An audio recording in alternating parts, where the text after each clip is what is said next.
Hey everyone, this is Carlos Corral from the El Paso Film Festival, and I'm here with more filmmaker interviews. This time, we're going to be interviewing some documentary filmmakers.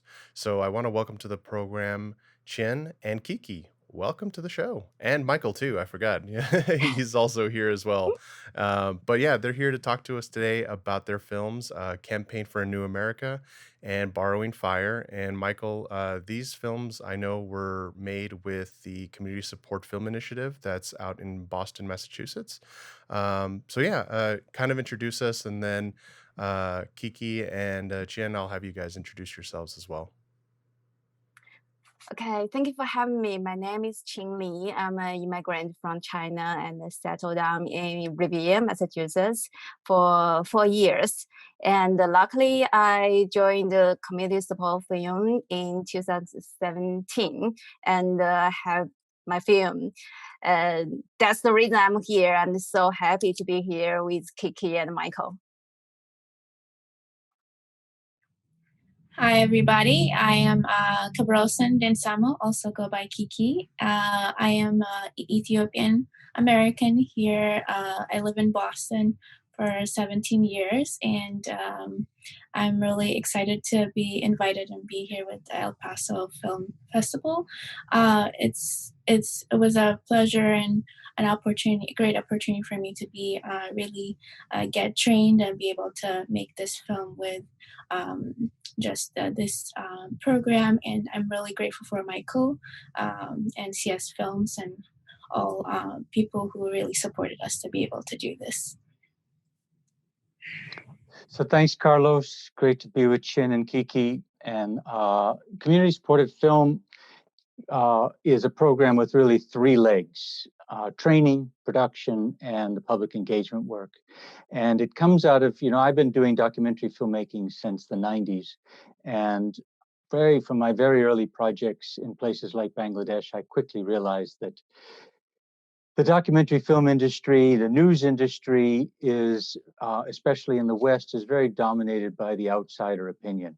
And so much of what I was being sent to do as a storyteller, a reporter, was about places that I was not really very connected to. And a lot of the storytelling was being driven by my editors or the nonprofit organizations I was working with.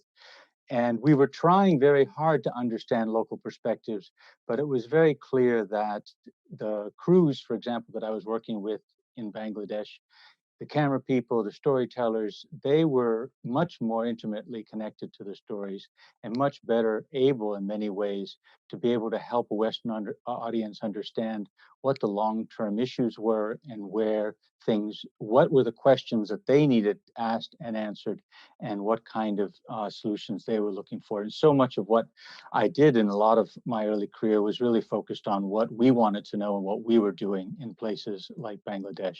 So community supported film came out of the idea of working with people locally around their own issues and their own storytelling. It started in Afghanistan, and we did the first project with 10 filmmakers that were trained in Afghanistan, and then in Haiti. And then we decided to try and do a project in the United States and focused on immigrant and refugee issues. And that's where Chin and Kiki were involved with 7 others. There were 10 folks that were trained in documentary filmmaking. They didn't need to have any background in filmmaking. They came from different areas of storytelling and with an interest in the social economic development issues of their community. And because very fundamentally, the training is part of it. The films, of course, are part of it, but very importantly, this work of engaging with the public around the issues is really why the films are made, is to stimulate dialogue. Yeah, and I was able to view some of these community supported films, and the two that I really connected with were "Borrowing Fire" and "Campaign for a New America." And Chin, I'll start with you. So, I guess how did you meet Dimple, and what was it about her story running for city council that inspired you to choose her for your story? And part of the big reason I connected with yours is because I actually also ran for city council like 2 years ago. So that's part of the reason why I'm like, oh, I want to see this one. So so I'm Go, curious, yeah. Paris! But yeah, I'm curious. So what went into following Dimple, and how's she doing now?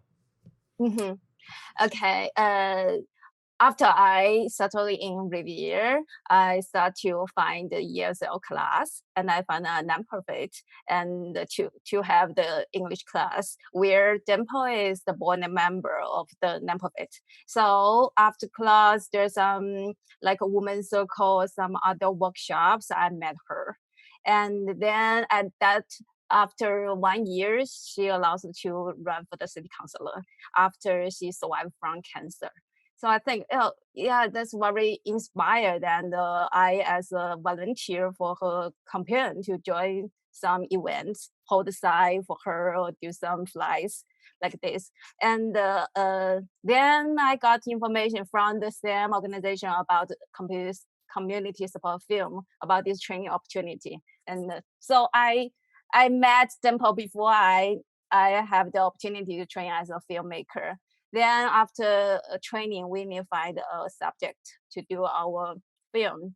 Uh, I I found him, but we after we discussed, we think we are more focused on immigrants and the refugees, and she is the first generation of immigrants. So we think maybe we go deeper of her story, the back of what's the support from her and why she chose to have the path to as a public service in Revere to help people in our community. And then we found her mom, the biggest star behind her. So that's the film come about. Yeah. Yeah, and I think it's great, especially when people, want to run for public office and really serve their community. And I think it's great that more people are doing it. And it can be very hard. I know I won't spoil the documentary on what happens, but sometimes it can be a lot. I watching her and your documentary and just watching her story, it's like it brought flashbacks to me too. I'm like, oh, I remember doing all of that too. Knocking on doors, talking to people. So yeah, I thought that was a really really uh story. I thought that was a very interesting story, especially right now with everything going on with the 2020 election and all that. And I want to make sure that people remember how important it is to vote, even for your local office candidates. And so that actually also brings me to Kiki. That brings me to your film for Borrowing Fire.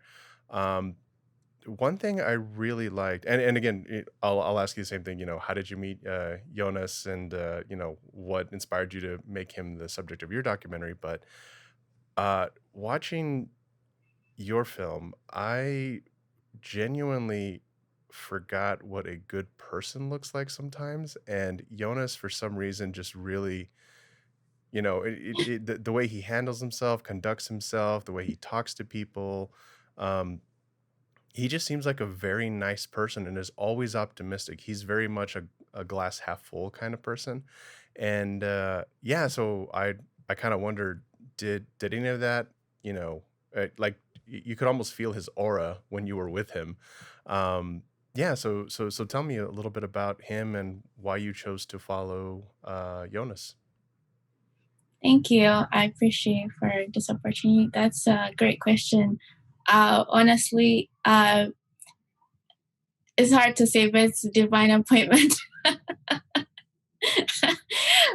It was really great because I'm already like meeting people, very diverse people around me a lot all the time, and so I found myself in a church service where there were people from North Carolina that happened to be there, Americans, and I offered to translate for them, and they were very kind enough to really just we just connected really well, and they told me about this Ethiopian man they knew from North Carolina, and that's kind of what propelled me. I was like, who is this person who's helping the homeless and people who are addicted? And it really aligned with what I was interested in doing, and I was like, oh, there's someone who's really young who cares about the people in their community, and he's already doing it. Like, I want to really connect with him and see what he's doing. So, and the film thing just came along that same time,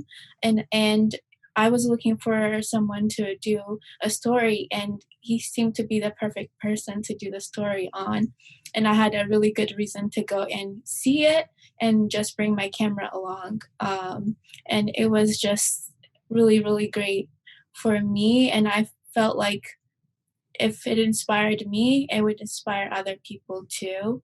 And what he's doing is just amazing. And the person he is, you want to be like him. So that was really my inspiration of like why I did it and like how I even came about to hear about him, because it's completely, I live in Boston, he's over there, and I had to fly over there.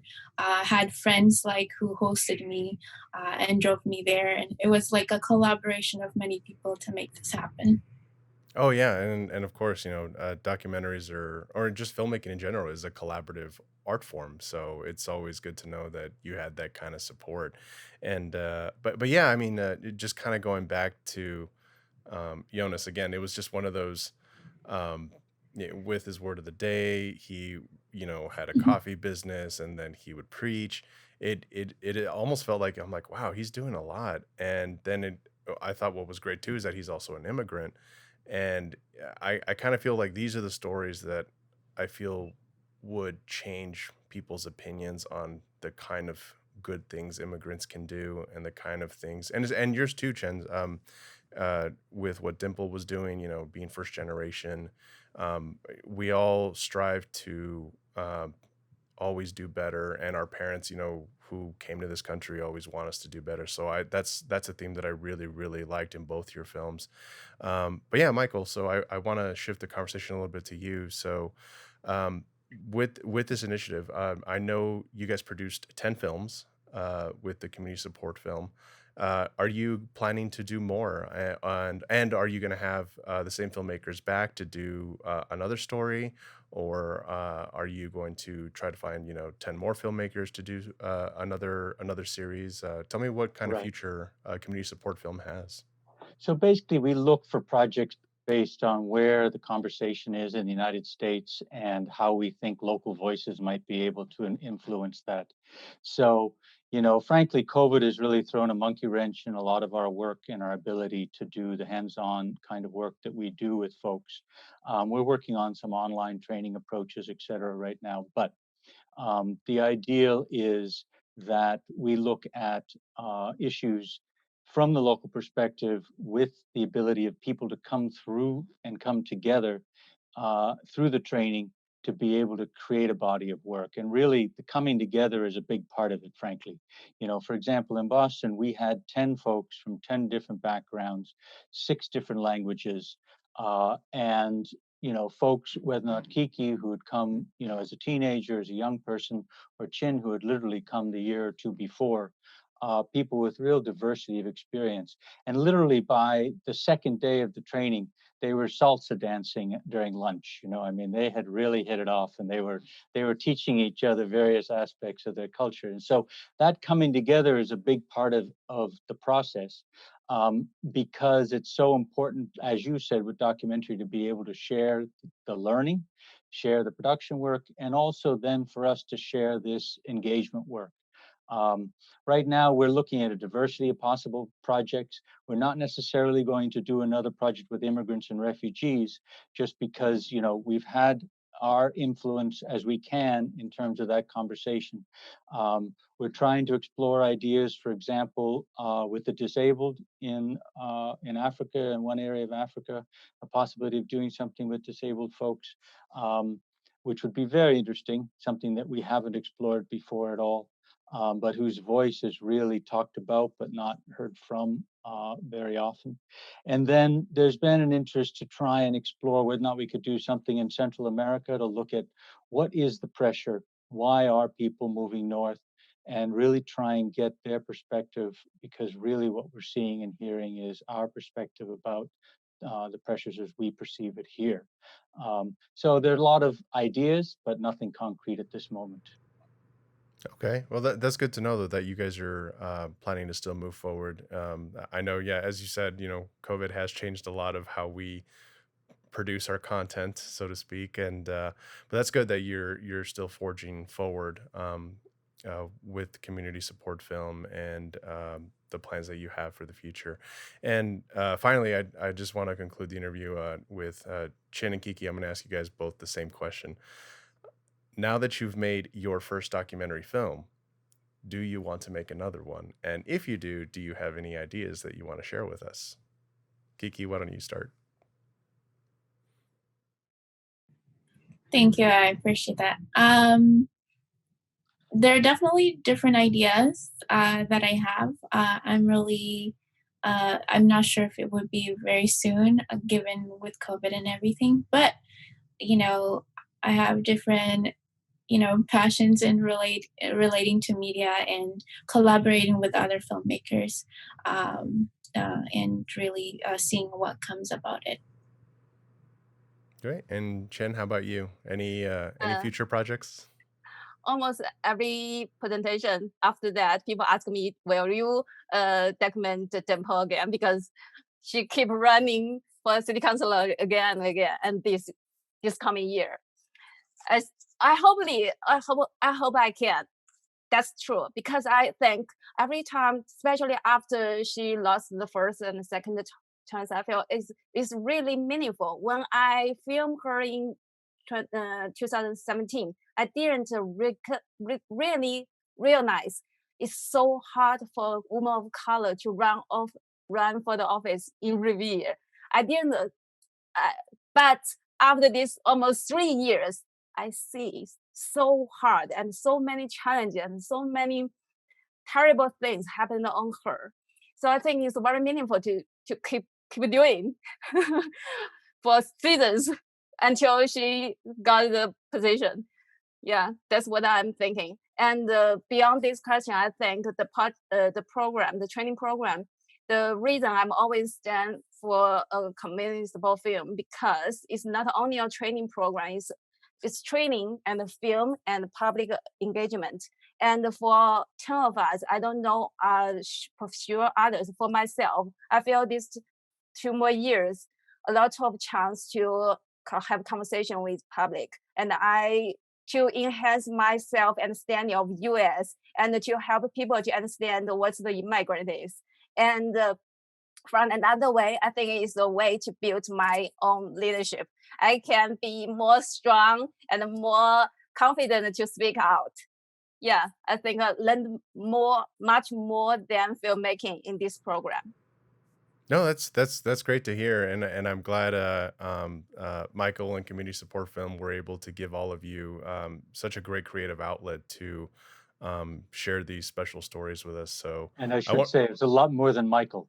As Oh, they all yes. well know, there were some fantastic folks all along the way that were cheering us along and really helping out all throughout. And each of these folks have produced a story that really helps open up people's eyes to experiences that, they're not meant to be highly political films. They're meant to be very experiential films. And what each of these folks did was provide me and the public an opportunity to see into worlds that we often don't get to see into, and be able to draw parallels, relationships that we can relate to from our own lives. And we hope to be able to continue doing that. Oh yeah, absolutely. And like you said, Michael, shout out to the rest of the community support film team and everyone who put everything together for this. I think what you guys did is great, and I really hope to see something like this again in the future. Thank you so much, Carlos, for all Thank you you've for done having and for the us. festival. Of course. Thank you guys for being part of our panels and interviews. And so that concludes, everyone, our interview with Chen, Kiki, and Michael for Community Support Film. Check out their documentaries on our Roku, Apple, and Fire TV. They're called Borrowing Fire and Campaign for a New America. Thank you guys for coming. Remember, stay home, stay safe, stay healthy, and we'll catch you at the next filmmaker interview. Thanks a lot.